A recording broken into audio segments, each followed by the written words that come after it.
الشیخ محمد خیر محمد حجازی المعروف مولانا محمد مکی، مدرس مسجد حرام مکۃ المکرمہ، سیرت النبی صلی اللہ علیہ وسلم کے موضوع پر بیان فرما رہے ہیں۔ کیسٹ ملنے کا پتہ: پاک ریکارڈنگ، پہلی منزل، کریم سینٹر، صدر کراچی۔ فون نمبر 567812 اب آپ اس مبارک سلسلے کا پہلا حلقہ سماعت فرمائیں۔ الحمدللہ رب العالمین، والصلاة والسلام على اشرف الانبیاء وسید المرسلین سیدنا ومولانا محمد وعلى آلہ واصحابہ اجمعین۔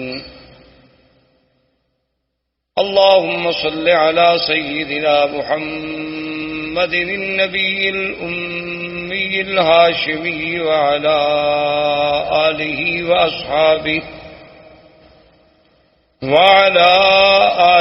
وأصحابه البررة الكرام وعلى سائر الأنبياء والمرسلين والملائكة المقربين، أما بعد، فقد قال الله تبارك وتعالى في القرآن المجيد والفرقان الحميد: أعوذ بالله من الشيطان الرجيم، بسم الله الرحمن الرحيم. هو الذي بعث في الأميين رسولا منهم يتلو عليهم آياته ويزكيهم ويعلمهم الكتاب والحكمة وإن كانوا من قبل لفي ضلال مبين. قال النبي صلى الله عليه وسلم: أنا محمد وأنا أحمد وأنا الماهي الذي يمحو الله بي الكفر وأنا الحاشر الذي يحشر الناس على قدمي وأنا العاقب الذي ليس بعده نبي، أو كما قال النبي صلى الله عليه وسلم. صدق الله العلي العظيم وصدق رسوله النبي الكريم، ونحن على ذلك لمن الشاهدين ومن الشاكرين، والحمد لله رب العالمين. برادران اسلام، آج کے درس میں سیرت رسول پاک صلی اللہ علیہ وسلم کے بارے میں کچھ باتیں عرض کرنی ہیں۔ حضور صلی اللہ علیہ وسلم کی سیرت طیبہ، حضور صلی اللہ علیہ وسلم کی حیات مبارکہ، حضور صلی اللہ علیہ وسلم کی بعثت، حضور صلی اللہ علیہ وسلم کی عالمگیریت، حضور صلی اللہ علیہ وسلم کے انس و جن کے لیے مبعوث ہونا، حضور صلی اللہ علیہ وسلم کی نبوت و رسالت تک، قیامت تک کا جاری رہنا، یہ ساری چیزیں اور سارے پہلو اس کے متقاضی ہیں کہ جیسے خود اللہ نے قرآن میں فرمایا ہے کہ میرے نبی صلی اللہ علیہ وسلم کے آنے سے پہلے اس جزیرہ عرب کا اور عرب کے احوال کی کیا کیفیت، تو اس کا پس منظر جب تک ہمیں تھوڑا بہت معلوم نہ ہو تو پھر سیرت کا صحیح مقام جو ہے اس کے سمجھنے تک رسائی حاصل کرنا بہت مشکل ہوگا۔ اس لیے حضور صلی اللہ علیہ وسلم کی بعثت سے قبل احوال عرب کے بارے میں بہت دور اگر ہم جائیں تو بہت مشکل ہو جائے گا، لیکن زیادہ سے زیادہ اختصار کے ساتھ جتنی ہم پہلے ماحول کی، چونکہ قرآن پاک نے بطور خاص یہ فرمایا ہے کہ ہم نے آپ کو کہاں بھیجا. ایک تو فرمایا ہم نے آپ کو امیین میں بھیجا کہ جو بالکل پڑھنا لکھنا نہیں جانتے، جن کے پاس کوئی کتاب نہیں تھی. اور دوسری بات جو اللہ نے آخری آیت میں فرمائی اور بار بار فرمائی کہ وَإِن كَانُوا مِن قَبْلُ لَفِي ضَلَالٍ مُبِينٍ، کہ میرے مدنی صلی اللہ علیہ وسلم آپ کی بعثت سے قبل یہ پورا جزیرہ جو تھا ایک کھلی ہوئی گمراہیوں میں پڑا ہوا تھا. تو اس کی تفاصیل میں اگر آپ جائیں تو آپ جانتے ہیں یا آپ نے سنا ہوگا یا پڑھا ہوگا انشاءاللہ، عرب جو ہے اصل میں یہ 3 قسم کہلائے جاتے ہیں. ایک عرب ہیں بائدہ، اور ایک عرب ہیں عاربہ، اور ایک عرب ہیں مستعربہ. یاد رکھیں عربوں کی 3 قسمیں ہیں تاریخ میں. ایک عرب بائدہ یعنی جو سب سے پہلے عرب زبان، عربی بولنے والے، عربی جاننے والے. بائدہ کہتی ہیں کہ ہلاک ہو گئے، وہ قومیں جو مٹ گئیں اب جن کا نام و نشان بھی باقی نہیں ہے. اگر قرآن پاک ان کا ذکر نہ کرتا تو شاید ہم جانتے بھی نہ اور کوئی اس کا سرا بھی تلاش نہ کر سکتا. جیسے پہلی قومیں گزر گئی ہیں، قوم عاد ہے، قوم سمود ہے، قوم صالح ہے، قوم لوط ہے. یہ ساری قومیں آپ کو پتہ ہے کہ یہ مکہ مدینہ منورہ سے خیبر کے راستے میں، مدائن کے راستے میں، اور اسی طرح پھر آپ آگے چلے جائیں. قوم لوط جو تھی وہ آج جہاں اردن ہے، جس ملک کو آپ اردن کہتے ہیں، عمان کہتے ہیں، اسی جگہ وہ بحر میت کے نام سے آج بھی وہ جگہ معروف ہے. وہ وہی آباد تھے، ان کے قریہ صدوم جو تھا اسی جگہ تھے. تو یہ تو عرب ہیں وہ جو ختم ہو گئے، مٹ گئے. ان کی تو کوئی نسل کا ایک بندہ بھی باقی نہیں بچا جس کے بارے میں آدمی کہے کہ پھر اس کا کیا ہوا. اللہ نے ان کا تو استیصال کلی کر دیا، یعنی بالکل ختم ہو گیا. ان کا تو نام و نشان ہی مٹ گیا. اچھا اب جناب ایک عرب ہے مستعربہ. مستعربہ کا معنی ہوتا ہے کہ جنہوں نے عربی لغت کسی دوسرے سے سیکھی ہو. تو ہم زیادہ دور اس لیے نہیں جاتے کہ پھر ہم سیرت کے موضوع پہ آتے آتے بھی کئی مہینے لگ جائیں گے. ہم حضور صلی اللہ علیہ وسلم کے جد امجد سیدنا ابراہیم الخلیل علیہ السلام اور سیدنا اسماعیل علیہ السلام، کیونکہ حضور صلی اللہ علیہ وسلم جو ہے ولد اسماعیل ہیں. حضور پاک صلی اللہ علیہ وسلم کا نسب جو ہے، آپ کا سلسلہ انساب جو ہے، وہ سیدنا اسماعیل علیہ السلام تک جاتا ہے، اور پھر سیدنا اسماعیل علیہ السلام سے سیدنا آدم علیہ السلام تک. لیکن اگر ہم اسی سلسلے کو پھر ابتدا سے دیکھیں، یعنی ابتداء آفرینش سے سیدنا آدم علیہ السلام سے، تو پھر تو ایک پوری تاریخ انسانیت کا ہمیں عبور کرنا پڑے گا. لیکن اگر ہم سیدنا اسماعیل اور سیدنا ابراہیم علیہ السلام سے شروع کریں تو ایک تو ہم قریب آ جائیں گے، اور دوسرا ان سے حضور کا براہ راست تعلق ہے کہ حضور صلی اللہ علیہ وسلم ولد اسماعیل. تو مختصراً یہ عرض کروں کہ اللہ نے سیدنا ابراہیم علیہ السلام کو حکم دیا کہ اپنے بیوی بچوں کو جا کے ایک ایسے مقام پہ چھوڑیں جہاں کوئی آبادی نہیں، کوئی وہاں انسان نہیں. کیونکہ سیدنا ابراہیم علیہ السلام یا اسماعیل علیہ السلام یہ سرزمین مکہ کے رہنے والے نہیں تھے.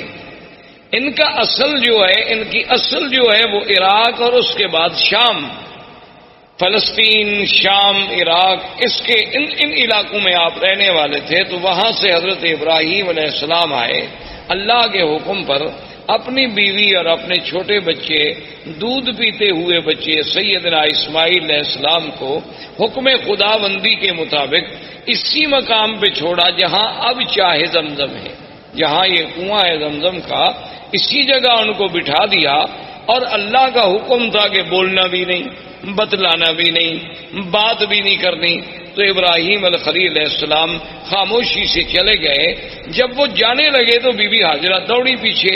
انہوں نے کہا الامن تقلنا یا ابراہیم الخلیل، یہ اللہ کیا کر رہے ہو کہ یہاں کوئی انسان نہیں، یہاں کوئی پانی نہیں، یہاں کوئی آبادی نہیں. وادن غیر ذی زرع، کالے پہاڑوں میں گھری ہوئی ایک وادی ہے، تو اور یہاں جہاں کعبہ شریف ہے یہاں بالکل ایک ٹیلے کا نشان تھا، تو ہمیں کیسے چھوڑ کے جا رہے ہو؟ ابراہیم علیہ السلام خاموش ہیں چونکہ اللہ کا حکم نہیں جواب دینے کا۔ تو آخر بی بی نے مجبور ہو کر یہ جو جنت المعلی جسے آپ کہتے ہیں نا جنت المعلی، یہ اصل میں اس کو معلی کیوں کہتے ہیں کہ یہ کعبۃ اللہ کا سرزمین مکہ کا اونچا حصہ ہے، یعنی یہ اعلیٰ ہے، اعلیٰ معنی بلند، اور یہ جو ہے اسفل، یہ مسفلہ جس کو آپ کہتے ہیں محلہ مسفلہ، اس کو مسفلہ کیوں کہتے ہیں کہ یہ اسفل ہے، یہ یعنی نیچے والا حصہ ہے اور وہ جانب اعلیٰ ہے۔ اسی لیے جب بھی مسیال، جب بھی سیل آتے ہیں تو اوپر سے پانی گرے گا اور اسی مسیال سے مسفلہ سے ہوتا ہوا پھر نیچے چلا جائے گا طریقے لیس سے، تو یہ اعلیٰ جانب تھی، تو اسی لیے وہ جو قبرستان ہے اس کو مومنین کی وجہ سے جنت کا لقب ملا اور جنت المعلی کہلایا۔ تو اس مقام تک بی بی صاحبہ دوڑتی آئیں ابراہیم علیہ السلام کے پیچھے، اور ابراہیم علیہ السلام اونٹنی پہ سوار تھے اور خاموش ہو کے جا رہے۔ تو بی بی نے کہا کہ ایک بات تو بتاؤ، اللہ ہمارا کبھی حاضا، کیا تمہیں تمہارے خدا نے یہ حکم دیا ہے یا تم خود ہم سے ناراض ہو؟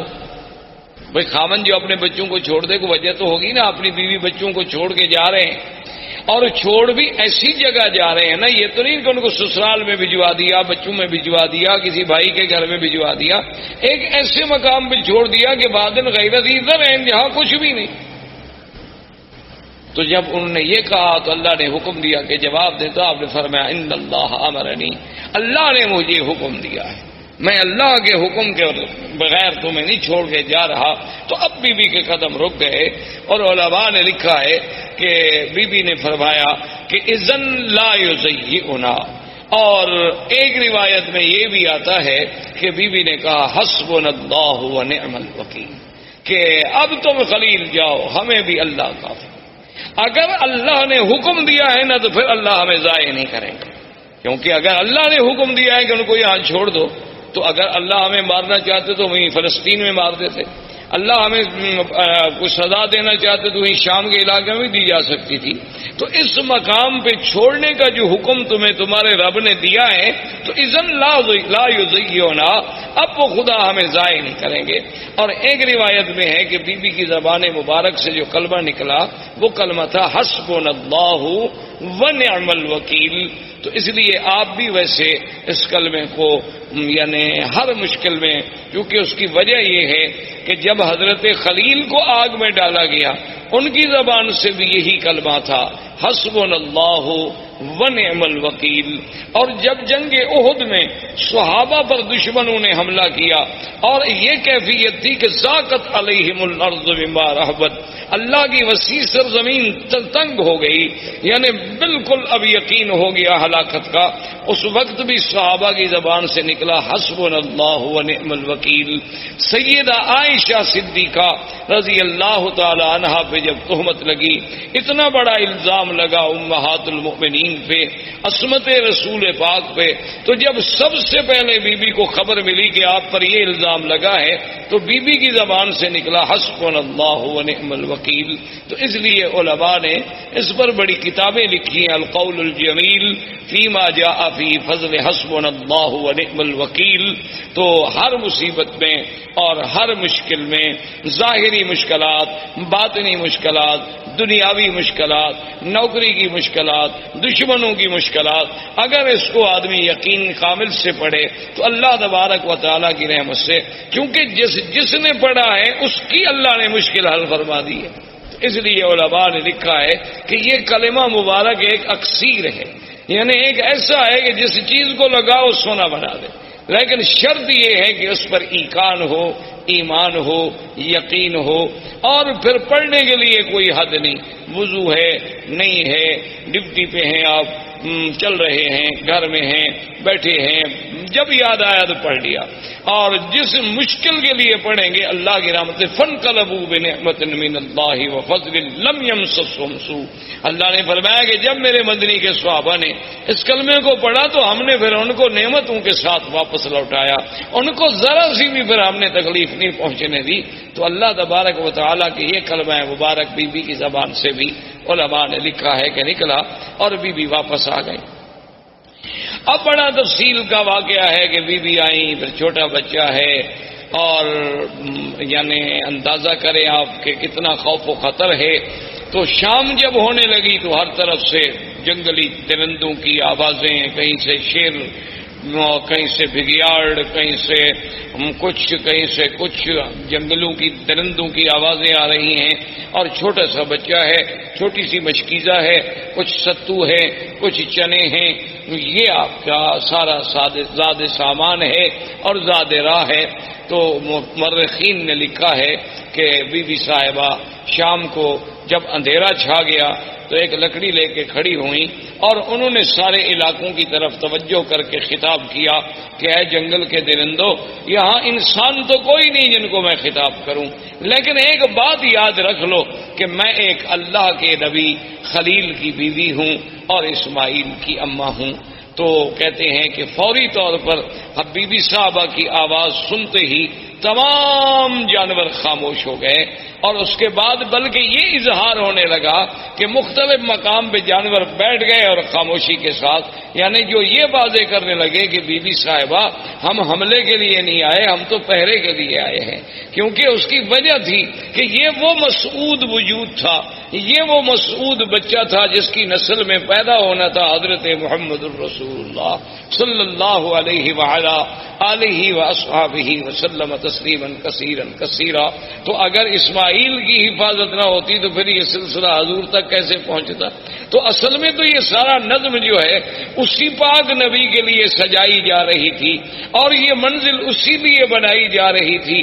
کہیں آپ نظر ڈالیں، کہیں آسمانوں پہ پہرے ہیں، کہیں کعبۃ اللہ کو بنایا جا رہا ہے، کہیں ابراہیم کو ہجرت پہ بھیجا جا رہا ہے، کبھی ان سے بچے چھڑوائے جا رہے ہیں. تو یہ ساری چیزیں جب ان پہ نظر ڈالیں گے تو محسوس ہوگا کہ یہ ساری محفل جس کے لیے سجائی جا رہی تھی وہ آنے والے تھے حضرت محمد الرسول اللہ صلی اللہ علیہ وعلا آلہ واصحابہ وسلم تسلیما کثیرا کثیرا. تو اب جناب سیدنا اسماعیل علیہ السلام کا پانی ختم ہوا. بی بی صاحبہ صفا مروہ پہ دوڑی، صفا پہ چڑھی، مروہ پہ گئیں، مروہ پہ چڑھی، صفا پہ پہنچی اور 7 چکر لگائے. تو اللہ پاک کو یہ دوڑنا اتنا پسند آیا کہ مسعی جو ہے اس کو قیامت تک کے لیے شاعر اللہ قرار دے دیا گیا. اب جناب بی بی کے کان میں آواز آئی کہ جاء الغوث، کہ اللہ کی مدد آ گئی. بی بی نہ گھبرائیں. تو بی بی صاحبہ کھڑی ہو گئی، انہوں نے کہا کون ہو آواز دینے والے، سامنے آؤ. خیر سامنے کوئی پھر آواز آئی کہ بی بی صاحبہ نہ گھبرائیں، اللہ کی مدد آ گئی. اور اللہ نے حکم دیا کہ جبریل جس جگہ اسماعیل علیہ السلام کے پاؤں ہیں نا اسی جگہ جا کے پر مارو. تو یہاں آ کر حضرت جبریل علیہ السلام نے اپنا پر مارا اور یہاں سے چشمہ زمزم کا پانی نکلا. تو یہ زمزم کا پانی جو ہے اس میں اب آپ دیکھیں یعنی کئی نعمتیں شامل ہو گئیں. ایک تو یعنی جبریل علیہ السلام کا پر ہے، اور دوسرا اللہ کے نبی اسماعیل کے پاؤں ہیں، اور تیسرا اس میں ایک بڑی نعمت ملی ہے کہ حضور صلی اللہ علیہ وسلم نے آمنہ کے لال نے جب پیا تو آپ نے پینے کے بعد پانی بچا کے برتن میں ڈالا اور اپنا لعاب مبارک ڈالا اور اس کے بعد حکم دیا کہ اس کو بھی زمزم میں ڈال دو، تاکہ وہ اسماعیل سے جو سلسلہ ہے نبوت کا جیسے زمزم ہے اسی طرح وہ سلسلہ بھی جڑ جائے کہ قیامت تک امت کو زمزم ملے کہ اللہ کے فرشتے کا پر ہو، میرے دادے کے پاؤں ہوں اور محمد مدنی کا لعاب ہو. اسی لیے علماء نے لکھا ہے کہ زمزم کا پانی جو ہے وہ جنت کے پانی سے افضل ہے، حوض کوثر سے افضل ہے، یعنی جنت کی نہروں سے افضل ہے. انہوں نے کہا اس کی وجہ یہ ہے کہ جنت کی نہریں تو اللہ کے حکم سے پیدا ہو گئی نا، کن ہو جا بس ہو گئی، اور اسباب کی حد تک تو وہاں کوئی چیز ہی نہیں، حکم دیا گیا کہ جنت بن جا بن گئی. حکم دے دیا نہریں جاری ہو جائیں، ہو گئی۔ لیکن یہاں تو اسباب بھی ہیں کہ دو نبی اکٹھے، ایک رسول نوری ہے جبریل، وہ بھی رسول ہے، قاصد ہے اللہ کا، اور ایک پیغمبر حضرت اسماعیل، اور تیسرے پیغمبر سیدنا محمد الرسول اللہ۔ تو ان سب چیزوں کے جمع ہونے سے زمزم کو جو فضیلت ملی وہ جنت کے پانی سے بھی زیادہ بڑھ گئی۔ تو اس لیے علماء نے لکھا کہ جب معراج پہ جانے سے قبل حضور پاک کا سینہ مبارک کھولا گیا تو ہر چیز جبرائیل جنت سے لائے، لیکن پانی زمزم سے لیا، جو دلیل تھی اس بات کی کہ پانی زمزم کا افضل ہے، ورنہ اگر اور کوئی پانی افضل ہوتا تو وہاں سے پانی لانا جبریل کے لیے کیا مشکل تھا۔ جنت سے جب تستم من ذهب سارا سامان جنت سے لائے، آپریشن کے سامان سارا جنت سے لائے، ٹانکے لگانے کے لیے دھاگا سارا جنت سے آیا، ہر چیز جنت سے لائی گئی، لیکن پانی زمزم کا استعمال ہوا کیونکہ افضل رسول کا افضل دل جو تھا وہ افضل پانی سے دھل سکتا تھا۔ تو اس لیے اللہ تبارک و تعالیٰ نے اس پانی کو ایک شرف بخشا۔ اب اتفاق یہ ہوا کہ یمن کے علاقوں میں ایک تھی سد معارب، سد کہتے ہیں بند، جیسے بڑا بند ہوتا ہے نا جی، جیسے آپ ڈیم بناتے ہیں اور آگے بند لگاتے ہیں، تو انہوں نے بھی ایک بہت بڑی سد بنائی تھی، جیسے سد اسکندری، جیسے سد یاجوج ماجوج، جیسے آپ سمجھیں دیوار چین، اسی طرح ان کی ایک سد معارب کہلاتی تھی۔ وہ اتفاق کی بات ہے کہ ٹوٹ گئی۔ جب سد معارب ٹوٹ گئی تو پانی پھیل گیا، پانی تو ختم ہو گیا، وہ پانی رکتا تھا اور اس سے وہ سال ہر سال استفادہ کرتے تھے۔ تو جب پانی ختم ہو گیا تو اب یمن کے قبائل جو تھے وہ نکلے مختلف علاقوں میں آباد ہونے کے لیے کہ ہم کہاں جائیں۔ وہاں سے چلتے چلتے قبائل آئے کہ پانی ڈھونڈیں، کسی ایسی جگہ جائیں گے جہاں ہمیں پانی ملے تاکہ وہاں ہم رہ سکیں، رہائش کر سکیں، کیونکہ پانی اگر نہ ہو تو آدمی زندہ نہیں رہ سکتا۔ اللہ نے قرآن پاک میں بھی یہ بات واضح فرما دی کہ وَجَعَلْنَا مِنَ الْمَاءِ كُلَّ شَيْءٍ حَيٍّ، اللہ نے فرمایا ہم نے ہر چیز جاندار کی جان جو ہے وہ پانی کے ساتھ معلق رکھی، اسی پانی سے ہم نے اس کو زندہ کیا۔ تو پانی وجہ حیات ہے، پانی مردہ زمینوں کی حیات ہے، مردہ انسانوں کی حیات ہے۔ تو ڈھونڈتے ڈھونڈتے قبیلہ جرہم، یہ یمن کا قبیلہ تھا اور یہ عرب تھے، بنو جرہم جو تھے یہ تو خالص عرب تھے کیونکہ یہ تو یمن سے تھے۔ تو یہ قبیلہ جرہم جو ہے پانی تلاش کرتے کرتے کرتے جب مکہ مکرمہ کے قریب آیا تو دیکھا کہ کچھ پرندے اڑ رہے ہیں۔ اچھا یہ قاعدہ ہے کہ جہاں پانی ہو تو وہاں پھر پرندے آتے ہیں، ان کو بھی احساس ہوتا ہے کہ کوئی ہمیں پانی والی جگہ ملے۔ تو انہوں نے جب پرندوں کو اڑتے ہوئے دیکھا تو قبیلہ جرہم نے آپس میں مشورہ کیا، انہوں نے کہا کہ بھئی یہاں تو ہم نے کبھی پرندے اڑتے نہیں دیکھے، یہ کیا ہے، تلاش کیا جائے۔ اپنے آدمی بھیجے تو انہوں نے کہا کہ ہاں وہاں تو پانی ہے، ایک بڑا چشمہ ہے اور وہاں ایک بوڑھی عورت بھی بیٹھی ہے اور ایک بچہ بھی ہے۔ تو انہوں نے کہا کہ ٹھیک، وہ قبیلے کا قبیلہ سارا یہاں پہنچا۔ لیکن اس زمانے میں ان کے اندر کچھ اخلاق ہوتے تھے، یعنی باوجود اس کے کہ عرب میں یہ قتل قتال لڑائی یہ سب چیزیں بڑی عام تھی، لیکن پھر بھی کچھ ضوابط تھے، کچھ اصول تھے۔ تو وہ جب آئے تو انہوں نے بی بی صاحبہ سے کہا کہ بھی ہم پانی کی تلاش میں یمن سے نکلے ہیں، اب آپ خود اندازہ کریں کہ یمن سے چلتے چلتے ہم مکہ پہنچے اور یہاں ایک چشمہ ہے، تو آپ اگر ہمیں اجازت دیں کہ ہم اس چشمے کے قریب رہ جائیں تو آپ کی بڑی مہربانی ہوگی۔ تو بی بی صاحبہ کو بھی اللہ نے عقل دیا، انہوں نے فرمایا کہ ہاں آپ یہاں رہ سکتے ہیں، لیکن پانی پر آپ کا حق نہیں ہوگا، پانی ہمارا، اس پر حق جو ہے میرا اور میرے بیٹے کا ہوگا۔ پانی آپ لے سکتے ہیں لیکن یہ کنواں آپ کا ملک نہیں سمجھا جائے گا، اس پر ہمارا ہی کنٹرول ہو، ہمارا ہی تسلط ہو۔ انہوں نے کہا کہ جی بالکل ٹھیک ہے، ہم مانتے ہیں۔ اور ایک روایات تاریخ میں یہ بھی آتا ہے کہ بی بی نے کہا کہ بھی اس کا کچھ آپ ہمیں معاوضہ بھی دیں گے، آخر پانی کا فائدہ جو آپ اٹھائیں گے۔ تو انہوں نے کہا کہ ہم وہ بھی دیں گے۔ تو یہاں سے پھر قبیلہ جرہم جو تھا یہاں آباد ہو۔ جرہم قبیلے کی آبادی کے بعد حضرت اسماعیل علیہ السلام جوان ہوئے تو ان کی شادی بھی جرہم قبیلے سے ہوئی۔ جب ان سے ہوئی تو اب حضرت اسماعیل علیہ السلام نے عربی زبان جو تھی وہ جرہم سے سیکھی، اس وجہ سے آپ جو ہیں عرب مستعربہ کہلائے کہ آپ کی اپنی زبان مبارک عرب نہیں تھی، بلکہ آپ نے عربی جو تھی وہ جرہم سے سیکھی۔ اب زبان جو ہے اس پہ قابو ہو گئے، اور حضرت اسماعیل علیہ السلام کی عمر مبارک جو ہے جب 16 سال کی تھی، اللہ نے اس حضرت ابراہیم الخلیل علیہ السلام کو حکم دیا، وہ آئے اور بنائے کعبہ کا حکم ملا کہ یہاں اللہ کا گھر بنائیں۔ تو ابراہیم علیہ السلام نے اس کعبے کی اللہ کے حکم سے بنیاد رکھی، اور بنیاد اسی قواعد پہ رکھی گئی جو آدم علیہ السلام نے قواعد رکھے تھے اللہ کے حکم سے۔ اب ایک تاریخ میں یہ آتا ہے کہ ابراہیم علیہ السلام نے پوچھا کہ اللہ آپ کا حکم ہے کہ میرا کعبہ بناؤ، لیکن مجھے پتہ نہیں کتنا طول ہے، عرض ہے، کتنا کعبہ ہے، کہاں دیواریں ہوں گی۔ وہ تو ایک ٹیلا تھا نا جی، بارشیں آتی اور فلڈ آتے اور سیل آتی، سیلاب آتے اور چیزیں یہاں پھینک کے چلے جاتے، تو بنتے بنتے بہت بڑا ٹیلا بن گیا۔ تو اللہ نے حکم دیا کہ ہم آسمان پر بادل کا ایک ٹکڑا بھیجتے ہیں، جہاں جہاں بادل کا سایہ ہو سمجھ لو کہ یہ جگہ کعبہ ہے، اور جہاں سایہ نہیں ہوگا تو وہ جگہ کعبہ نہیں، اسی جگہ تم نشان لگا لو۔ تو کعبۃ اللہ کے اوپر ایک سایہ ایسے جیسے سائبان کھڑا ہو جاتا ہے، یعنی وہ کھڑا ہو گیا، اور حضرت اسماعیل علیہ السلام، حضرت ابراہیم اور اسماعیل علیہ السلام نے نیچے کعبۃ اللہ کے نشان لگا۔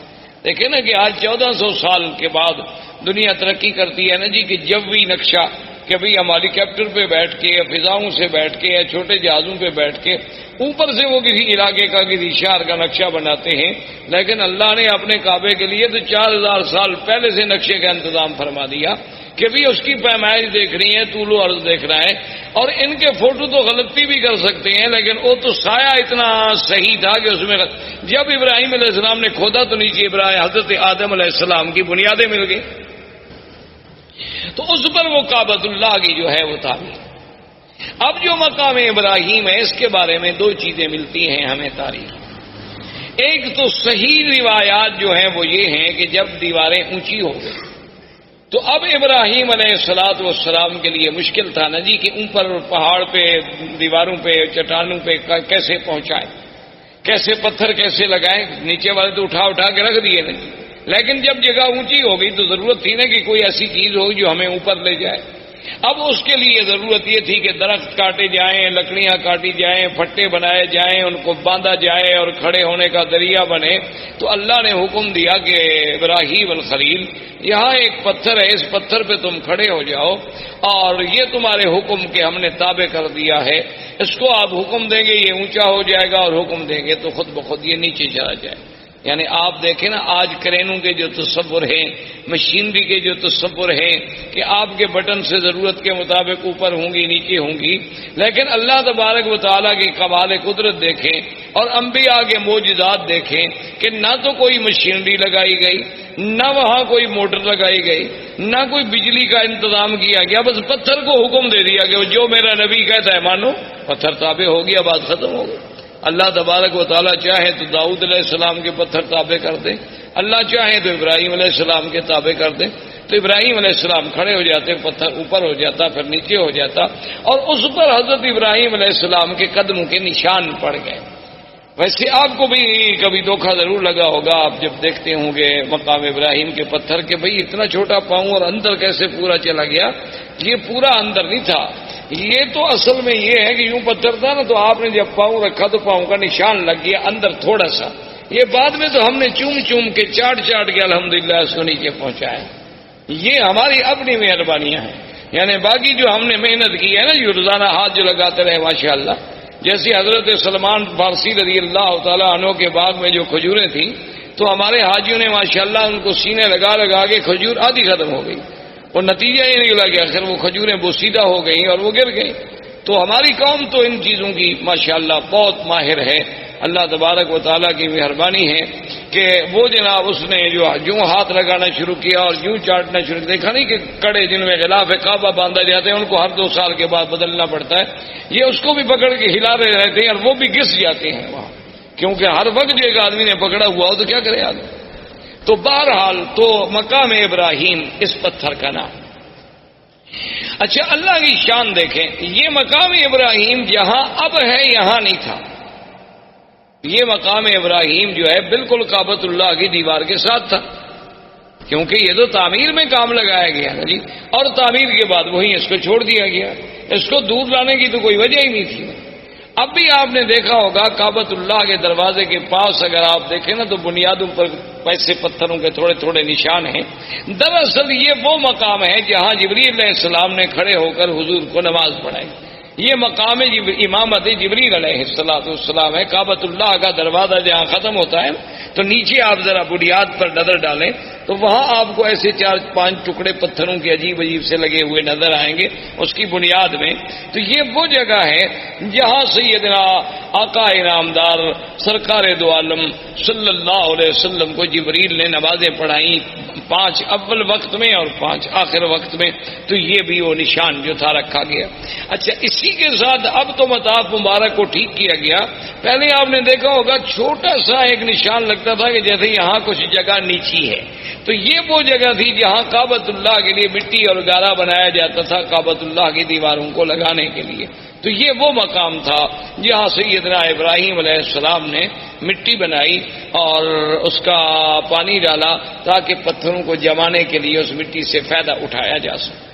اچھا، اب خدا کی شان ہے کہ جہاں کا موجودہ حالت میں مقام ابراہیم ہے اس کی وجہ یہ ہوئی کہ ایک دفعہ سیل آئی بڑی زبردست، سیل، فلڈ، سیلاب وہ آیا اور وہ مقام ابراہیم کو بہا کے لے گیا، یعنی اتنا دور کر دیا اس پتھر. تو اب صحابہ اکٹھے ہوئے کہ بھی اس کا کیا حل کیا جائے، اس کو وہاں لے جائیں جہاں اپنے اصل مقام پہ تھا، یا اس مقام ابراہیم کے حجر ابراہیم کو ہم یہاں رہنے دیں اب یہاں پہنچ گیا ہے. تو صحابہ نے مشورہ کیا ابھی وہاں لے جانے سے کعبۃ اللہ کے طواف کرنے والوں کو رکاوٹ بنے گی، کیونکہ وہ دیوار سے تھوڑے فاصلے پر تھا. اگر یہاں دور ہو گیا تو اچھی بات ہے، کافی درمیان میں فاصلہ ہے. اس وقت تو تصور اتنے لوگوں کا ہوتا تھا نا جی. یہ تو بعد میں الحمدللہ اللہم زد فزد کہ ہر سال اللہ کی رحمت سے عدد جو ہے بڑھتا جا رہا ہے اور انشاءاللہ قیامت تک بڑھتا چلا جائے گا. تو اس جگہ تو صحابہ کا مشورہ یہ طے ہو گیا کہ اب اس کو نہ چھیڑو، اب اس کو اسی جگہ رہنے دو، ورنہ ہر دور میں جو بھی آئے گا اس کو تبدیل کرے گا. کوئی کہے گا یہاں کر دو، کوئی کہے گا یہاں لگا دو، یہاں اللہ نے پہنچا دیا اسی جگہ رہے. لیکن آپ حیران ہوں گے، حکمت دیکھیں خدا کی. آج بھی ہمیں تواریخ سابقہ، تاریخ عالم کو جب آپ کھولیں تو ان میں یہ باتیں ملتی ہیں کہ بعین ہی اسی جگہ ابراہیم علیہ السلام جب کعبۃ اللہ بنا رہے تھے نا تو یہاں کھڑے ہو کر دیوار کو دیکھتے تھے کہ دیوار سیدھی ہے کہ نہیں، کیونکہ ان کے پاس کوئی آلات تو تھے نہیں اور نہ پہلے زندگی میں کبھی عمارت بنائی تھی. وہ تو اللہ کا حکم تھا نا کہ تعمیر کر دو. تو یہی جگہ تھی، وہ پتھر سے اتر کے آتے نا جیسے آپ مکان بنا رہے ہو تھوڑا دور کھڑے ہوں گے نا دیوار کے قریب، تو آپ نہیں کھڑے ہوں گے. وہ آگے دیکھتے بھی دیوار ٹھیک ہے، پتھر ٹھیک ہے، کوئی پتھر آگے کوئی پتھر پیچھے تو نہیں. تو اللہ کو بھی وہی جگہ منظور تھی کہ سیلاب بھی آیا تو اس پتھر کو اسی جگہ لے آیا، ورنہ وہ چاہتا تو یہاں سے دور لے جاتا. لیکن اللہ تبارک و تعالیٰ کی شان ہے تو وہ دونوں مقام ابراہیم بن گئے. واتخذوا من مقام ابراہیم مصلی، ایک تو اس سے مراد وہ پتھر اور ایک اس سے مراد وہ مقام جہاں ابراہیم علیہ السلام کھڑے ہو کے کعبۃ اللہ کی عمارت کو دیکھا کرتے تھے. تو اللہ تبارک و تعالی نے اس جگہ کو بھی یعنی اتنی بڑی عظمت بخشی، اتنی بڑی شان بخشی کہ وہ قیامت تک کے لیے قرآن میں آیا اور مصلی خلیل، مصلی حبیب سیدنا محمد الرسول اللہ صلی اللہ علیہ وسلم جو ہے بن گیا. اب یہ سیدنا ابراہیم علیہ السلام نے کعبہ بنایا، اللہ نے ندا کا حکم دیا کہ کعبہ بن گیا ہے، لوگوں کو حج کے لیے پکارو.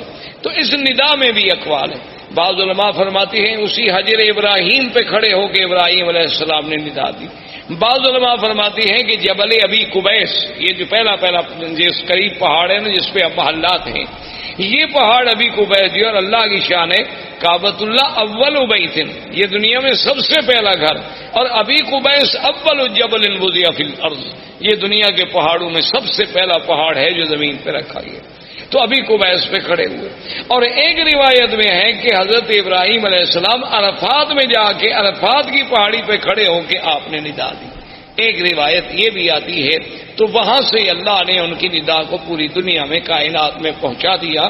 تو اب ابراہیم علیہ السلام تشریف لے گئے، حضرت اسماعیل علیہ السلام یہاں رہے، حضرت اسماعیل علیہ السلام کی شادیاں ہوئیں.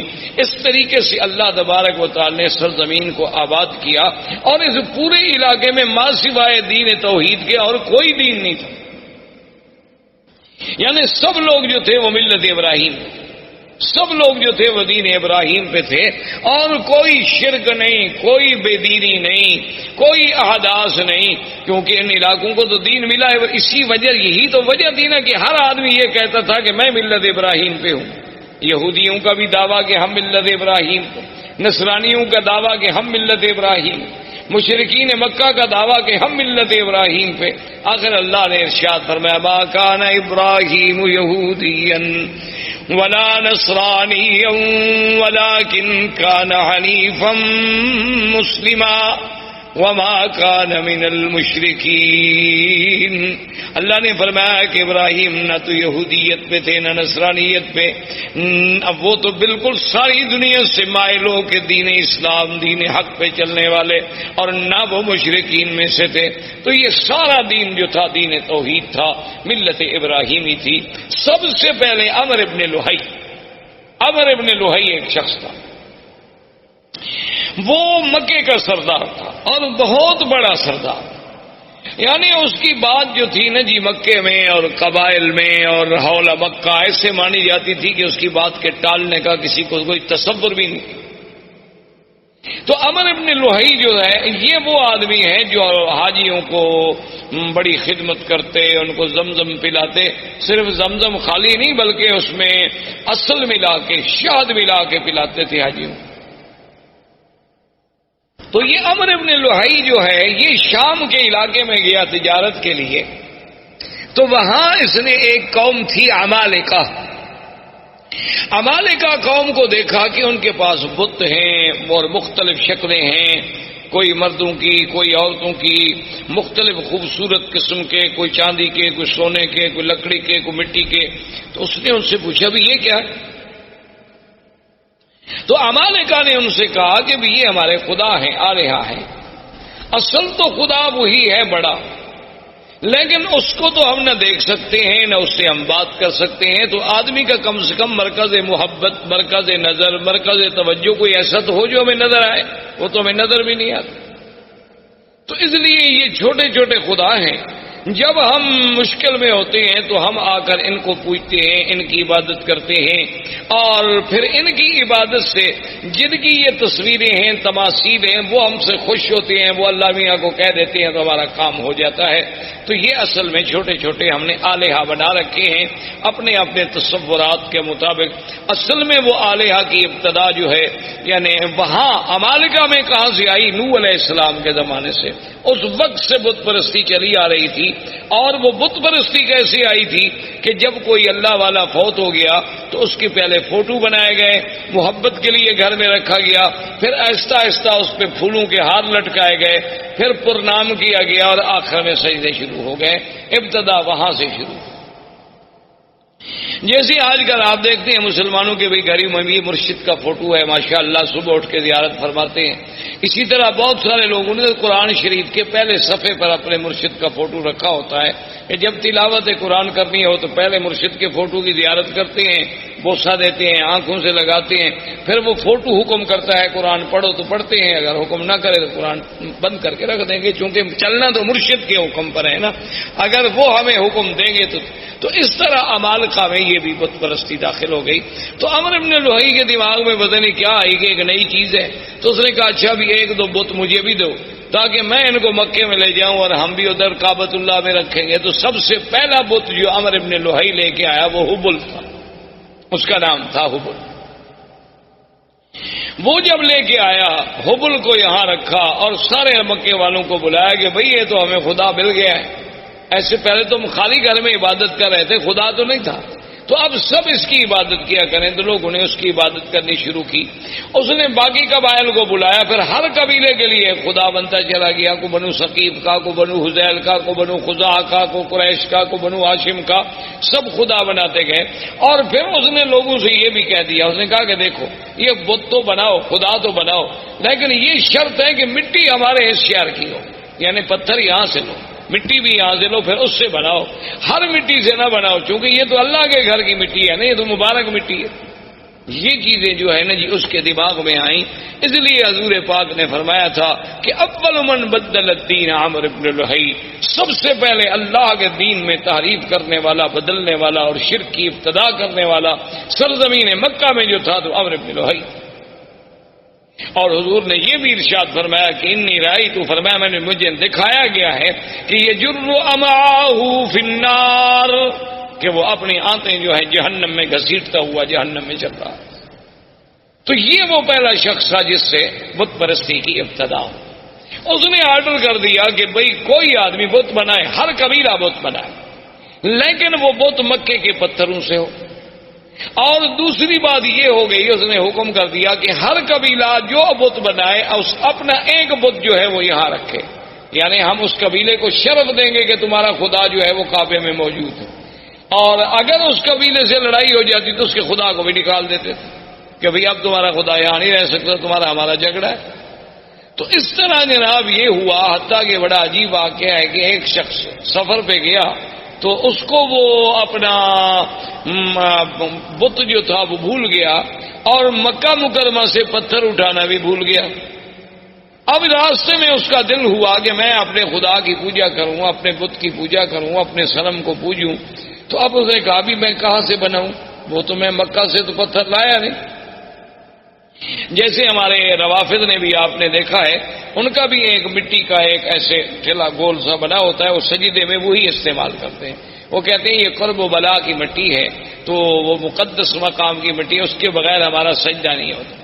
کیونکہ حضرت حسین نے شہید ہوتے وقت اسی پہ سجدہ کیا تھا، تو لہذا وہی مٹی لے کے وہ ہر جگہ چلتے ہیں، اس کو بنایا ہوتا ہے، وہ سامنے رکھیں گے اور اسی پہ وہ اپنا سجدہ کریں گے، باقی کسی جگہ کے لیے ان کا سجدہ نہیں ہوتا.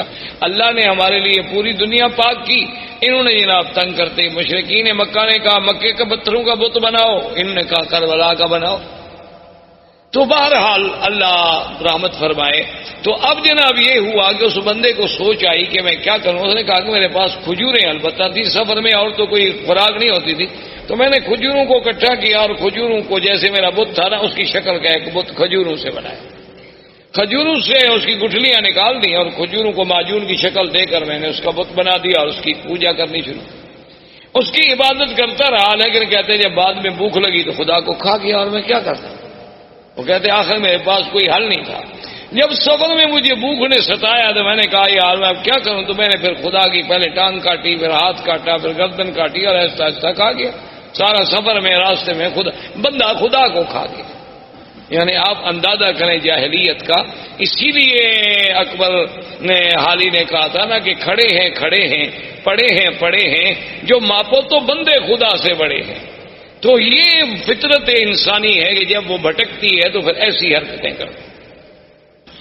جیسے کہ ایک صحابی مسلمان ہوئے، اسلام لانے کے بعد لوگوں نے کہا کہ بھئی آپ ہمیں اپنی زندگی کا کوئی واقعہ سنائیں. اس نے کہا کہ بھئی آپ تو کہتے ہیں کہ یہ بت جو ہے نا کوئی فائدہ نہیں پہنچاتے، لیکن میرا جو خدا تھا نا، جو میرا بت تھا جس کی میں پوجا کرتا تھا، اس نے مجھے بہت فائدہ پہنچایا.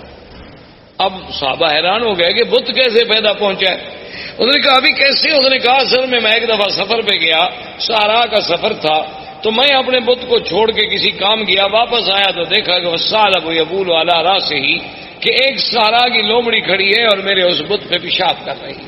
تو میں نے کہا ھذا رب، یہ خدا ہو سکتا ہے جس پہ ثعلب آ کر پیشاب کر دے. تو میں نے اس کو پھینک دیا اور دل میں اسلام داخل ہو گیا کہ واقعی اللہ تبارک و تعالیٰ کے دین کے علاوہ یہ محض ہمارے تخیلات ہیں اور فسادات ہیں. تو بہرحال میرے کہنے کا مقصد یہ تھا کہ یہاں سے عرب سے بت پرستی شروع ہوئی اور آہستہ آہستہ یہاں شرک کی جڑیں پھیلتی چلی گئی.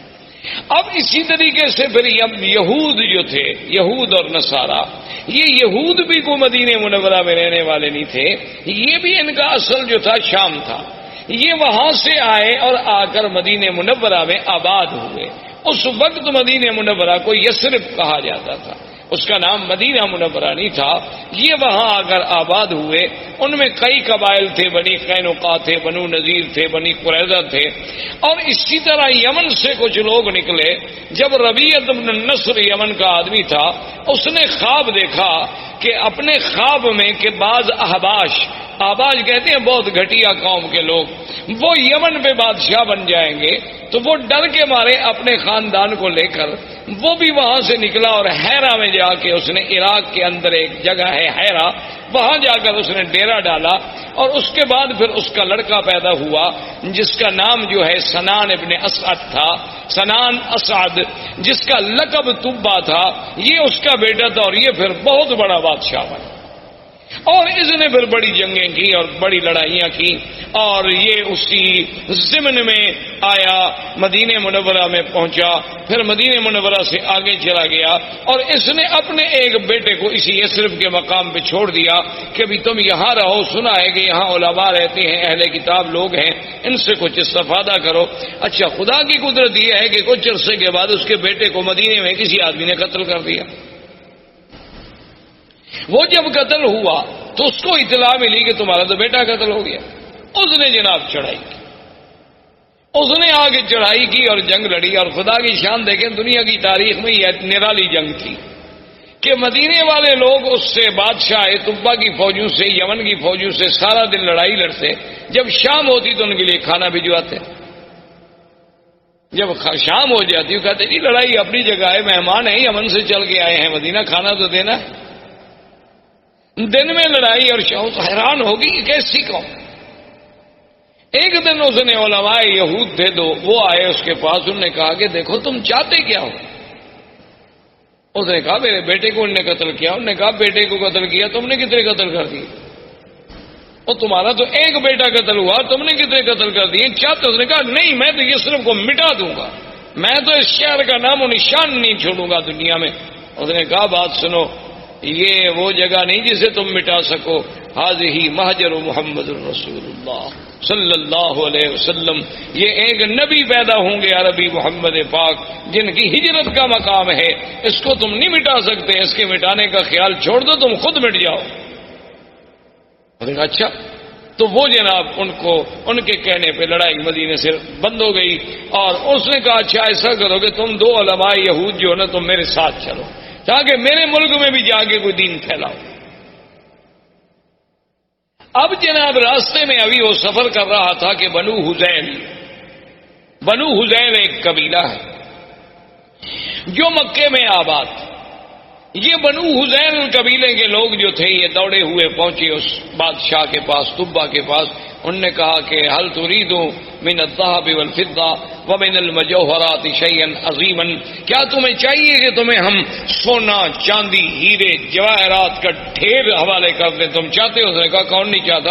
تو اس نے کہا وہ سارا کعبہ شریف کے اندر جو ہے یہ تمام دنیا کا سونا موجود ہے، آگے لے لو۔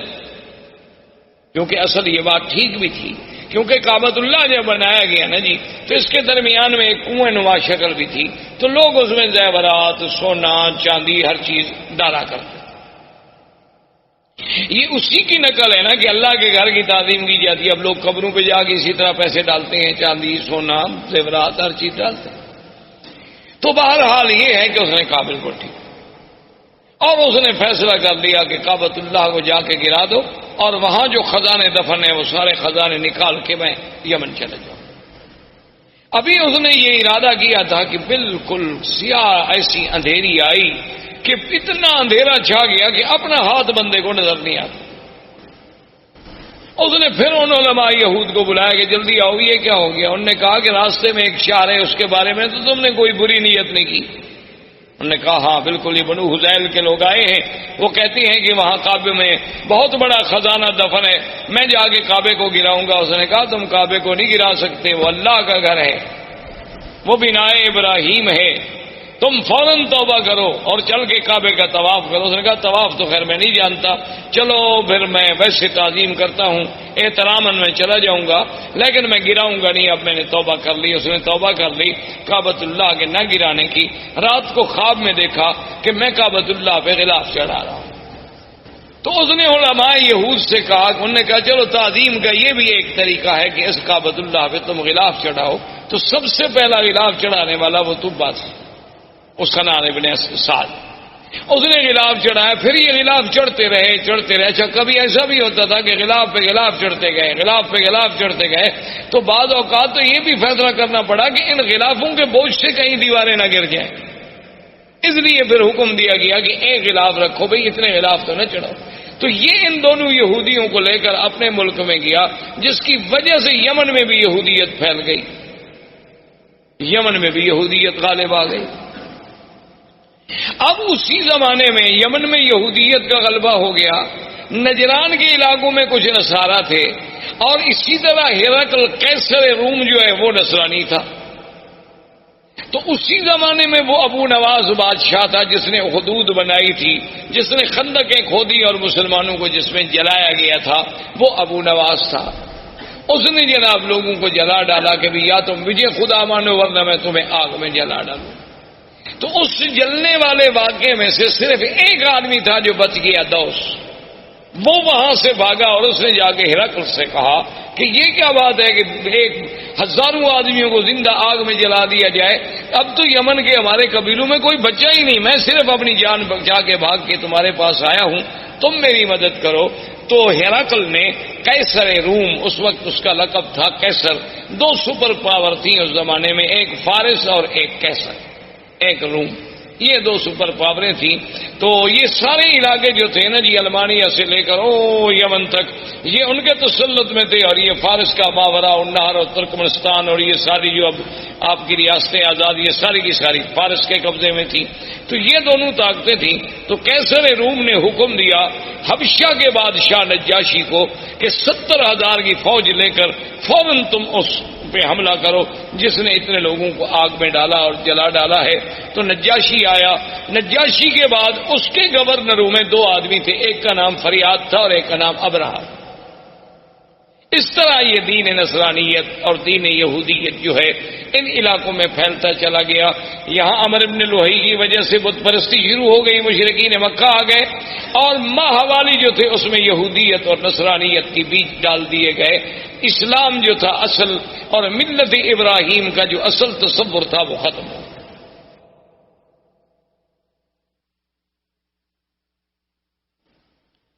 اب جناب یہ ہوا کہ آہستہ آہستہ ابرہہ اور اریاد اس کے درمیان میں بھی جنگ ہوئی.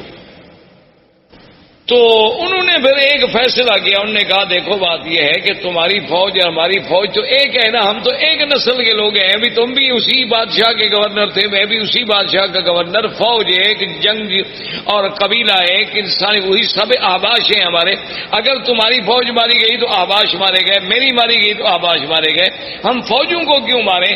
ہم ایسا کیوں نہ کریں کہ ہم دونوں آپس میں لڑیں، جو مر گیا، جو بچ گیا وہ حاکم بن جائے. تو ابرہہ اور فریاد نے آپس میں جنگ لڑی. تو فریاد نے ایک تلوار کا بھرپور وار کیا جس سے ابرہہ کا ناک کٹا، جس کی وجہ سے ابرہۃ الاشرم کہ وہ ناک کٹا ابرہہ، اس وجہ سے اس کا لقب پڑا. اس کی ناک کٹی، اس نے جو بھرپور وار کیا تو فریاد مارا گیا، لہذا ابرہہ بن گیا.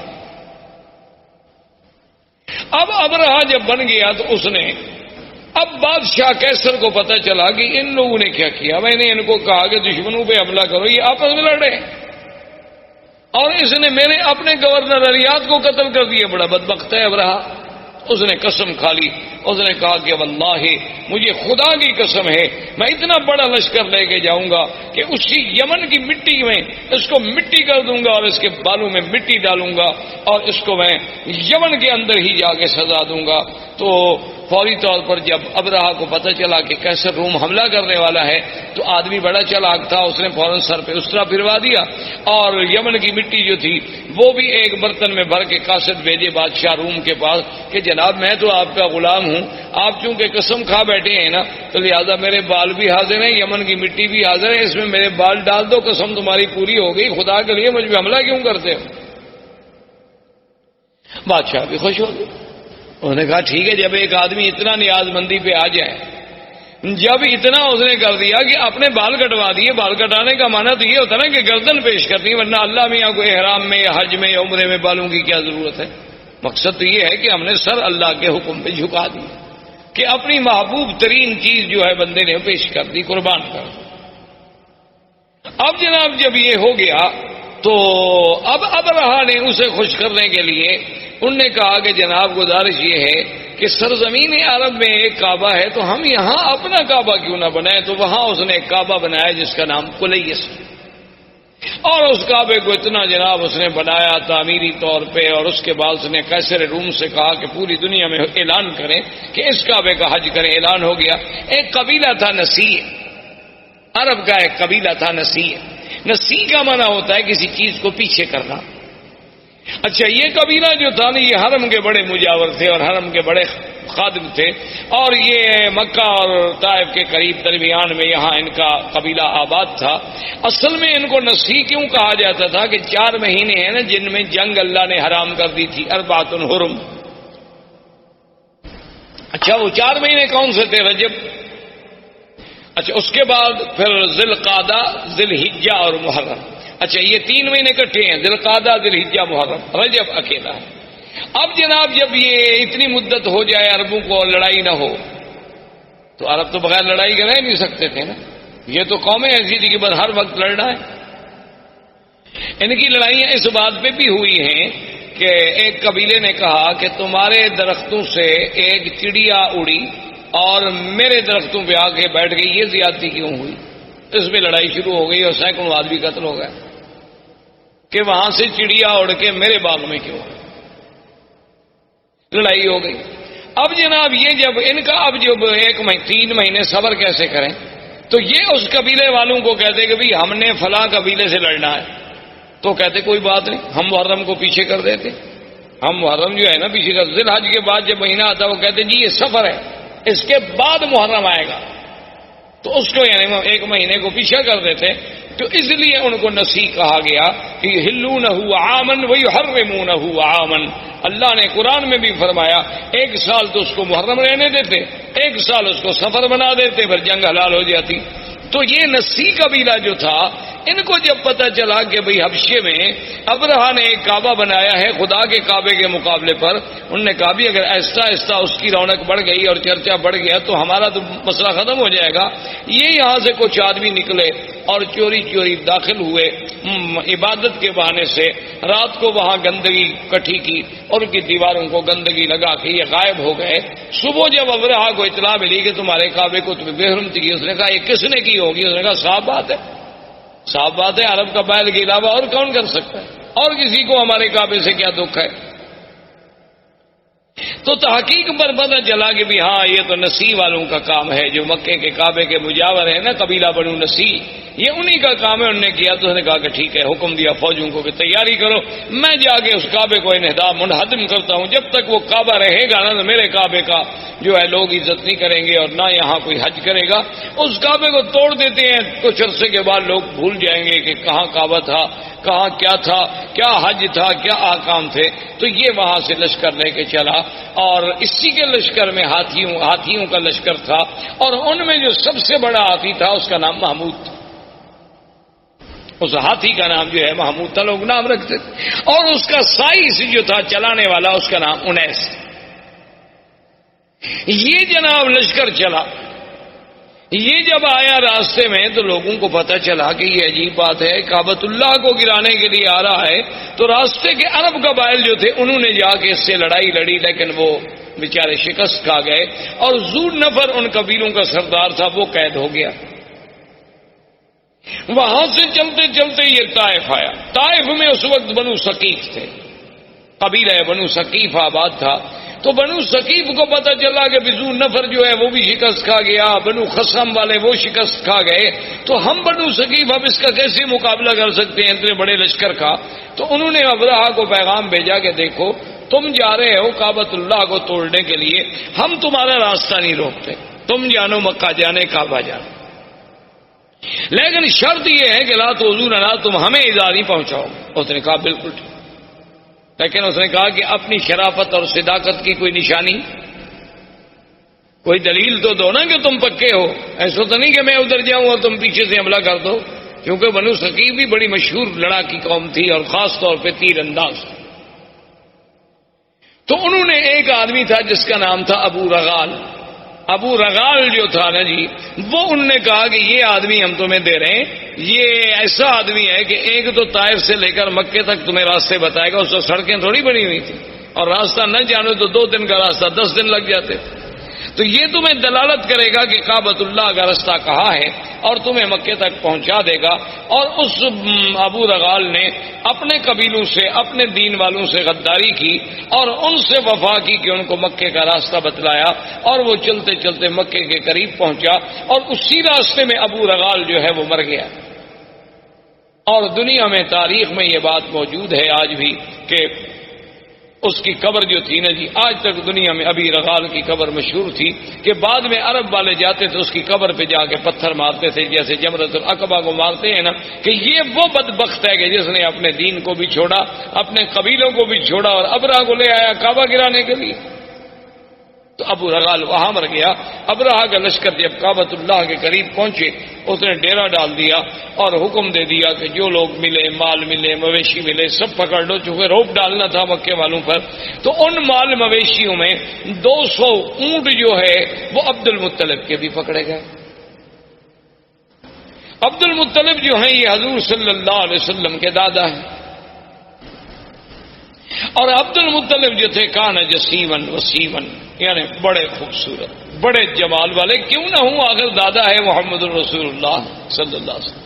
انہیں پتہ چلا کہ جناب آپ کے 200 اونٹ پکڑ لیے ابرہہ نے، تو وہاں پہنچے اور انہیں پتہ چلا کہ ذو نفر جو ہے ہمارے قبیلہ عرب کا قید میں ہے، تو ذو نفر کو ملے کہ بھئی تمہارا کوئی تعلق ہے؟ اس نے کہا میرا تعلق ہوتا تو میں قید ہوتا، البتہ میں یہ کر سکتا ہوں کہ جو ہاتھی چلانے والا 19 ہے سائز، اس زمانے میں ہاتھی کا جو سائز ہوتا تھا نا اس کو بڑا تقرب ہوتا تھا، جو وہ بادشاہ کے قریب بیٹھتا تھا، بادشاہ کا ہودج جو ہے سب سے بڑے ہاتھی پہ ہوتا تھا، تو میں 19 کو کہہ دیتا ہوں، کیونکہ راستے میں چاہے میں قید میں رہا لیکن ہماری کچھ دوستی ہو گئی آپس میں۔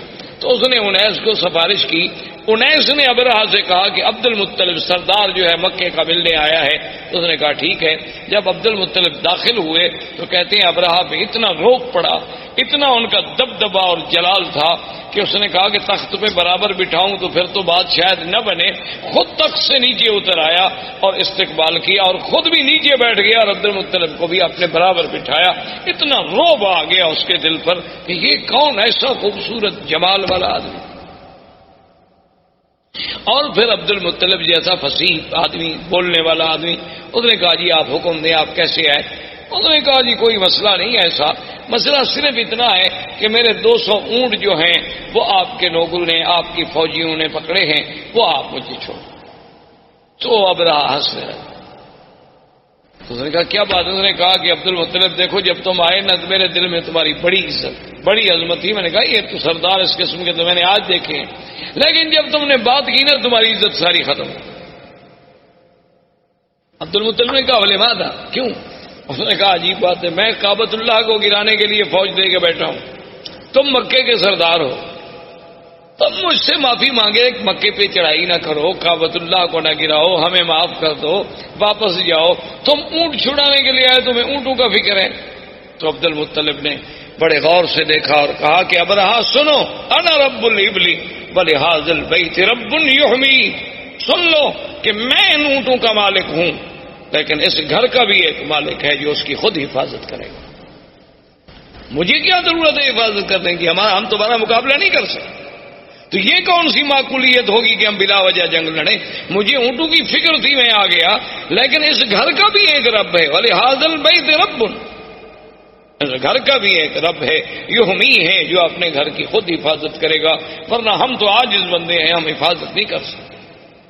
تو ابرہہ نے کہا کہ اچھا ٹھیک ہے جی، لے جاؤ اونٹ لے جاؤ، لیکن بات سن لو، قریش سے کہہ دو، قبائل عرب سے کہہ دو کہ ہم تمہارے ساتھ جنگ کے لیے نہیں آئے، ہم تو صرف اللہ کے کعبے کو گرانے کے لیے آئے ہیں۔ اگر وہ میرے راستے میں رکاوٹ نہیں بنیں گے، اگر وہ میرا راستہ نہیں روکیں گے تو میں ان کو کبھی تکلیف نہیں پہنچاؤں گا، بس میں کعبہ کا انہدام کر کے چلا جاؤں گا۔ عبد المطلب نے کہا ٹھیک ہے، آئے، انہوں نے اعلان کر دیا کہ مکے والوں پہاڑوں پہ چلے جاؤ، اللہ سے دعائیں مانگو۔ خود اس نے طواف کیا، ملتزم پہ آیا اور اس نے کہا کہ مولا تو جانتا ہے کہ ہم عاجز ہیں، ہم تیرے گھر کی حفاظت نہیں کر سکتے، آج اپنے گھر کی حفاظت تو خود فرما۔ اور اس کے بعد پہاڑوں پہ چلے گئے. بادشاہ نے حکم دیا اور اس محمود ہاتھی کو آگے چلایا گیا. وہ ابو نفر جو قید میں تھا وہ تو قبیلہ عرب کا سردار تھا نا. اس نے جب دیکھا کہ ہاتھی لے کر یہ کعبۃ اللہ کی طرف گرانے کے لیے جا رہے ہیں، تھا تو بیچارہ قیدی، لیکن اس نے موقع حاصل کر کے آیا اور محمود ہاتھی کے کان جو تھے نا، ایک کان سے چمٹ گیا، لٹک گیا اس کے کان سے، اور کہنے لگا ابرک یا محمود، ابرک یا محمود امامک بیت اللہ، کہ اے ہاتھی بیٹھ جاؤ، مت بڑھو، آگے خدا کا گھر ہے، خدا کا گھر ہے. اس نے اتنی کہنا تھا کہ ہاتھی بیٹھ. اب ہاتھی جب بیٹھ گیا تو بادشاہ ابراہ نے حکم دیا سائس کو کہ ہاتھی کو چلاؤ. ہاتھی کو مارتا ہے، ہاتھی چلتا ہے. سائس نے کہا کہ چلو ہاتھی کا رخ موڑو یمن کی طرف. ہاتھی کا رخ جب یمن کی طرف موڑا گیا تو وہ جناب چل پڑا. اس نے کہا پھر ایک لمبا چکر دے کے پھر کعبے کی طرف موڑو، کعبے کی طرف موڑے وہ برک کر کے بیٹھ جائے. اس نے کہا یہ عجیب بات ہے، ہاتھی کیوں نہیں جاتا؟ اس نے کہا جی اب آپ دیکھ رہے ہیں میں یمن کی طرف چلاتا ہوں تو چلتا ہے اور کعبے کی طرف چلاتا ہوں تو نہیں چلتا ہے. تو ابھی اسی اسنا میں تھے کہ اللہ تبارک و تعالیٰ کے حکم سے کعبۃ اللہ کی جانب سے آسمان پہ سیاہی پھیل گئی اور چھوٹے چھوٹے پرندوں کا اتنے بڑے غول آئے کہ جیسے بادل ہوتا ہے، جس کو قرآن کہتے ہیں الم تر کیف فعل ربک باصحاب الفیل الم یجعل کیدہم فی تضلیل وَأَرْسَلَ عَلَيْهِمْ طَيْرًا أَبَابِيلَ تَرْمِيهِمْ بِحِجَارَةٍ مِّن سِجِّيلٍ فَجَعَلَهُمْ كَعَصْفٍ مَّأْكُولٍ. اللہ نے فرمایا کہ آپ نے نہیں دیکھا کہ اللہ نے ہاتھی والوں سے کیا کیا؟ اللہ نے کیسے ان کی قید، ان کے مکر، ان کے چالاکی، ان کے دھوکے کو اللہ تبارک و تعالیٰ نے کیسے مٹا ڈالا، اور کیسے فرمایا کہ پرندے بھیجے اور پرندے بھی چھوٹے سے، اور ہر پرندے کے پاس 3 چھوٹے چھوٹے پتھر کے دانے ہیں، یعنی ایک پنجے میں، ایک دوسرا پنجے میں، ایک چونچ میں. اللہ نے حکم دیا کہ بس ان کو تم گراؤ، یہ ایٹم کے ذرے بن جائیں گے. فَجَعَلَهُمْ كَعَصْفٍ مَّأْكُولٍ، ایسے ہو گئے کہ جیسے گھاس چرا ہوا، گھاس دیکھا نا جیسے روندا ہوا ہو، گھاس جانور چبا چبا کے پھینک دے اور پاؤں کے تلے رونٹ ڈالے. بعض کہتے ہیں کہ جس پہ وہ آیا بیماری ہوئی اور گوشت گلنے لگ گیا، گرنے لگ گئے، مرتے مرتے ابرہا مر گیا. تو یہ وہ سال ہے جس میں ولد فیہ رسول اللہ صلی اللہ علیہ وسلم، جس میں میرے مدنی محمد مصطفیٰ صلی اللہ علیہ وسلم پیدا ہوئے. کیونکہ عرب کے پاس کیلنڈر نہیں تھا، تقویم نہیں تھی، تاریخ نہیں تھی. وہ بڑے بڑے حوادث کو یاد کرتے تھے کہ یہ واقعہ کب ہوا، یہ واقعہ کب ہوا. اب ان کو جب پوچھا جاتا کہ حضور کب پیدا ہوئے، وہ کہتے اس سال پیدا ہوئے جس سال ہاتھی کا قصہ ہوا، ولد سنۃ الفیل. تو اب میرے مدنی صلی اللہ علیہ وسلم کی پیدائش کا مرحلہ آیا. تو یہ احوال عرب تھے. اس کے بعد جو میں نے سابقہ درس میں عرض کیا تھا وہ پیدائش سے پہلے کے حالات تھے، اور زندگی باقی انشاءاللہ تو آنے والے درس میں اب ہم بیان کریں گے ولادت محمد مصطفیٰ. والسلام علیکم ورحمۃ اللہ وبرکاتہ. برادران اسلام، آج کے اس درس میں سرکار دو عالم، سرکار مدینہ حضرت محمد مصطفیٰ صلی اللہ علیہ وعلا آلہ و اصحابہ وسلم تسلیما کثیرا کثیرا کی سیرت مبارک کے بارے میں کچھ باتیں عرض کریں. سب سے پہلی بات تو یہ تصور فرما لیں کہ حضور صلی اللہ علیہ وسلم کی سیرت مبارکہ، آپ کی سیرت طیبہ، آپ کی زندگی کے ہر پہلو میں ایک ایسی شان ہے کہ ساری زندگی بھی انسان اگر اس کو بیان کرنے کے لیے اپنی پوری سعی و جد و جہد کرے تو وہ زبانیں گنگ ہو جائیں گی، قلم ٹوٹ جائیں گے، لیکن حضور صلی اللہ علیہ وسلم کی سیرت کے پہلو بیان نہیں ہو سکتے. ہم مسلمانوں کا الحمدللہ یہ عقیدہ ہے کہ اللہ تبارک و تعالی نے جتنے پیغمبر مبعوث فرمائے جتنے نبی بھیجے، جتنے رسول آئے، جن کی صحیح تعداد کا علم تو اللہ کو ہے۔ عام روایات سے جو بات معلوم ہوتی ہے وہ یہ ہے کہ 1,24,000 نبی بھیجے گئے، جن میں 313 رسول آئے، اور ان 313 رسولوں میں سے پھر 5 اولو العزم من الرسل آئے، اور ان 5 میں سے بھی پھر سب کے سردار جو ہیں وہ خاتم الرسل سیدنا محمد مصطفیٰ صلی اللہ علیہ وسلم کی ذات مبارک۔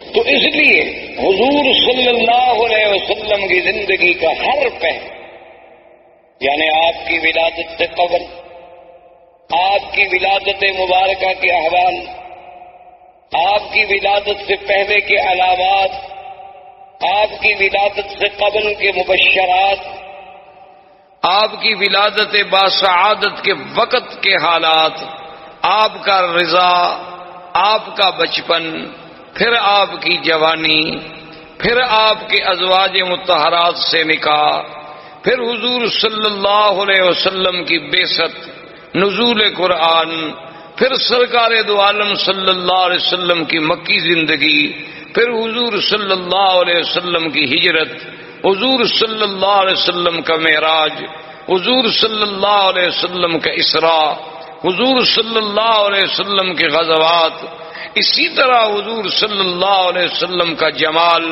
حضور صلی اللہ علیہ وسلم کا کمال، حضور صلی اللہ علیہ وسلم کی نوال، حضور صلی اللہ علیہ وسلم کے معجزات، پھر معجزات کے اقسام کے معجزات سماوی، معجزات ارضی، پھر حضور صلی اللہ علیہ وسلم کے معجزات جن کا تعلق جسد رسول سے ہے، جسم رسول سے ہے، اسم رسول سے ہے، حضور صلی اللہ علیہ وسلم کے دین کی آفاقیت، آپ کی کتاب کی عالمگیریت، آپ کا پورے انس و جن کے لیے سراپا رحمت، آپ کا دور بشارت، آپ کا دور نظارت، آپ کا دور اسفار، آپ کا دور فتح مکہ، آپ کا دور اپنوں کے ساتھ، آپ کا دور بیگانوں کے ساتھ، آپ کی خارجی زندگی، آپ کی داخلی زندگی، آپ کے معاملات، آپ کا برتاؤ غلاموں کے ساتھ،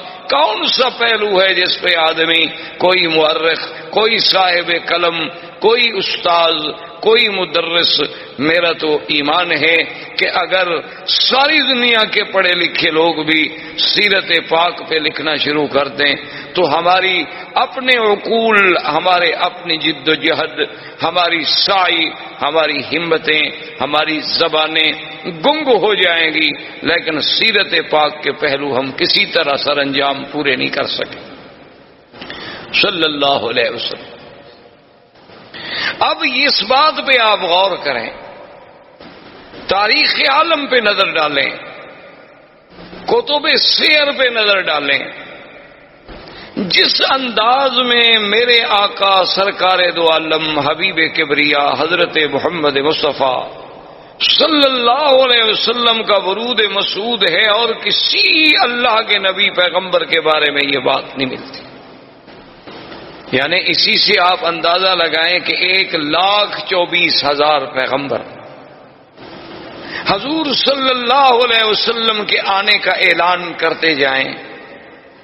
اللہ نے قرآن میں تو صرف عیسیٰ علیہ السلام کا ذکر فرما دیا نا، چونکہ آپ سے زمانہ قریب تھا، کہ عیسیٰ علیہ السلام کے بارے میں ذکر آیا کہ وَمُبَشِّرًا بِرَسُولٍ يَأْتِي مِن بَعْدِ اسْمُهُ احمد۔ لیکن اصل بات یہ ہے کہ ہر کتاب، تورات میں، انجیل میں، زبور میں، ہر کتاب میں نعت محمد مصطفیٰ صلی اللہ علیہ وسلم۔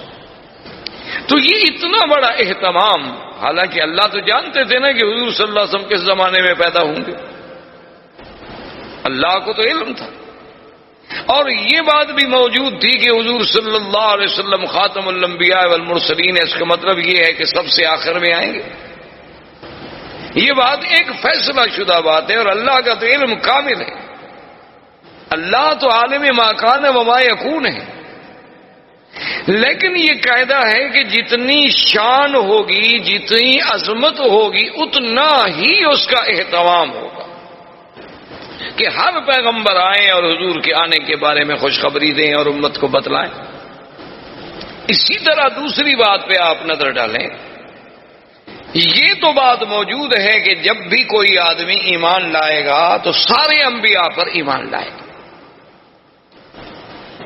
کہ تمام اللہ کے نبی برحق، تمام اللہ کے رسول برحق۔ لیکن یہ ہمیں کسی جگہ نہیں ملتا کہ اللہ تبارک و تعالی نے باقاعدہ پورے انبیاء جتنے اللہ نے پیدا فرمانے تھے سب سے یہ وعدہ لیا ہو، یہ عہد لیا ہو، یہ میثاق لیا ہو کہ اگر میرے مدنی پاک کا زمانہ آئے گا تو تم ایمان لاؤ گے، تم حضور کی نصرت کرو گے۔ یہ کسی اور پیغمبر کے بارے میں ہمیں پورے قرآن و سنت میں بات نہیں ملتی۔ یہ شان ملی تو صرف سیدنا محمد الرسول اللہ کہ ابھی حضور آئے نہیں، ابھی حضور پیدا نہیں ہوئے۔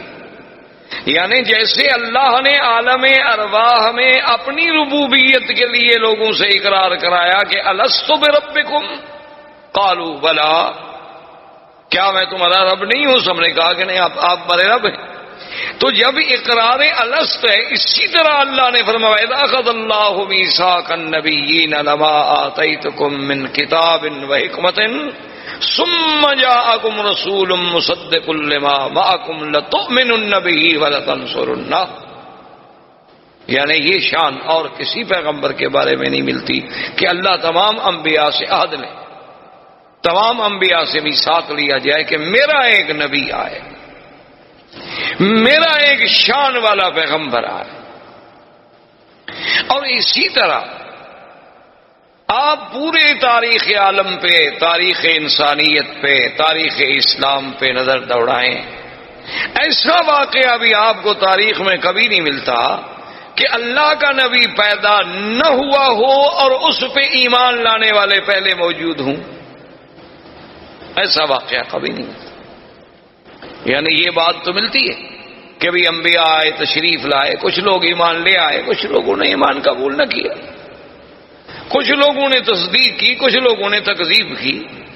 لیکن ابھی حضور صلی اللہ علیہ وسلم کی بعثت نہیں ہوئی، پیدائش نہیں ہوئی، نبوت ملنا تو بعد کی بات ہے۔ یعنی ابھی حضور صلی اللہ علیہ وسلم اس دنیا میں تشریف نہیں لائے۔ اس وقت تبابع یمن میں سے ایک بادشاہ گزرا جس نے حضور صلی اللہ علیہ وسلم کی سیرت کتب سابقہ میں جب مطالعہ کیا اور سرزمین مکہ و مدینہ سے گزرا اور یہاں کے مناظر کو اپنی آنکھوں سے دیکھا اور ان کتب سماویہ کے ساتھ اس کا تقابل کیا تو اس نے ایک خط لکھا اور اپنے اس ملک میں شاہی فرمان کو امانت کے طور پہ جمع کرا گیا کہ میرے بعد یہ خط جو ہے محفوظ رکھا جائے، اور جب وہ سرکار دو عالم اللہ کے نبی سرزمین مکہ میں پیدا ہوں تو میرا خط پیش کیا جائے۔ یعنی ابھی حضور صلی اللہ علیہ وسلم پیدائش بھی نہیں ہو اور اس نے اس میں خط لکھا کہ میں طبع یمن ہوں اور میں اس بات کے لیے یہ خط لکھ رہا ہوں کہ اگر اللہ نے میری زندگی میں آپ کو پیدا اور میں آپ کا وزیر بنوں گا، میں آپ کا معاون اور سپاہی بنوں گا۔ حالانکہ وہ بادشاہ ہے، یمن کا بادشاہ ہے۔ تبابع جو ہیں یہ طبا جو تھے یہ یمن کے بادشاہوں کا لقب تھا، جیسے قیصر روم کے بادشاہوں کا لقب تھا، کسرا فارس کے بادشاہوں کا لقب تھا، اسی طرح فراعنہ مصر کے بادشاہوں کا لقب تھا، تو نجاشی حبشہ کے بادشاہوں کا لقب تھا، تو تبابع جو ہے وہ یمن کے بادشاہوں کا لقب تھا۔ وہ طبع الاکبر، طبع الاول، طبع الثانی اس طرح پکارے جاتے تھے۔ تو اس نے لکھا کہ اگر حضور سرکار دو عالم صلی اللہ علیہ وسلم آپ کو اللہ نے میرے زمانے میں میری زندگی میں پیدا فرما دیا تو میں آپ کا سپاہی ہوں گا، آپ کا وزیر بنوں گا، آپ پہ ایمان لاؤں، اور اگر میں پہلے مر گیا اور آپ میرے بعد دنیا میں تشریف لے آئے تو پھر میرے گواہ رہیں کہ میں آپ پر ایمان لا چکا ہوں. یعنی اندازہ فرمائیں کہ پوری تاریخ انبیاء میں یہ بات نہیں ملتی کہ ایک نبی پیدا نہ ہو لیکن ایمان لانے والے پہلے اقرار کریں اور پھر اس طرح اہتمام کریں کہ شاہی فرمان لکھ کے اس کو باقاعدہ جمع کرایا جائے. احباب کرام، اس کے بعد اب آپ اس مبارک سلسلے کی CD نمبر 2 سماعت فرمائیں.